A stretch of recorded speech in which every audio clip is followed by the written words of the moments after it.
Hello, everybody. I'm Daniel Kelly, former NFL scout, here today to talk about why Georgia defensive tackle Jordan Davis is not and should not be a first-round pick in the upcoming 2022 NFL Draft. I'm talking about the big 6'6", 340-pound Georgia defensive tackle. Of course, all the major platforms disagree with me, and I disagree with them. NFL.com this April has him going number 22 overall. CBS has him going number 15. PFF number 27. Yahoo number 14. And Touchdown Wire number 17. I'm probably the only draft analyst in America that holds himself accountable to the game film. The game film does not lie. I don't play politics with these guys. It's not my opinions. Jordan Davis put this NFL resume out there on game film in 2021 against Auburn and Kentucky, Alabama, and Clemson. I'm sorry, but the man nicknamed Godzilla just does not have what it takes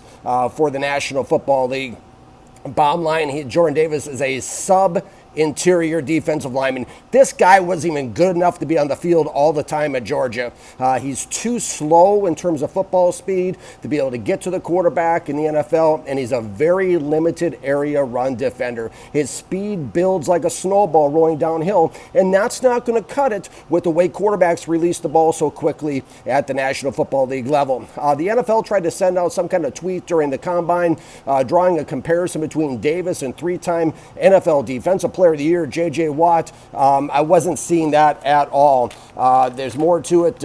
More mistakes are made at the combine and these different pro days than anywhere else. Turn on the game film; it doesn't lie.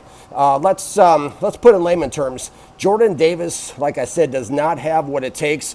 I fought the same battle last year with Christian Barmore, the big star defensive tackle coming out of Alabama. I said Barmore should not pre-draft. It's documented if you go on Google and check it out with my name attached to it. I said he should not be taken top 100.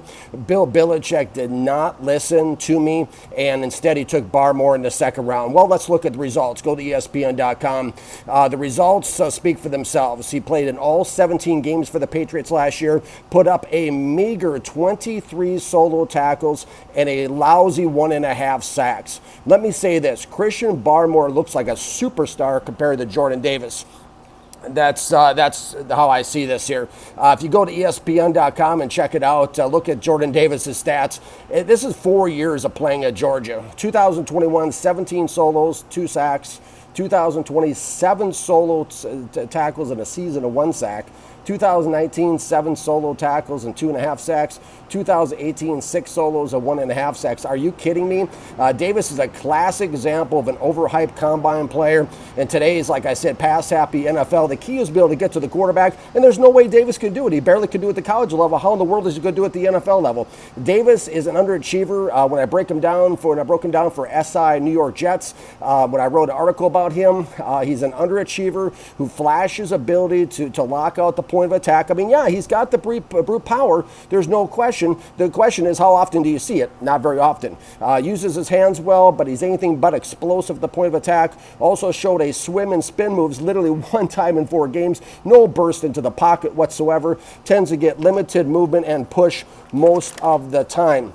And yes, I'm using a notebook and not a teleprompter because I'm not at ESPN or one of the major networks yet, but I will be.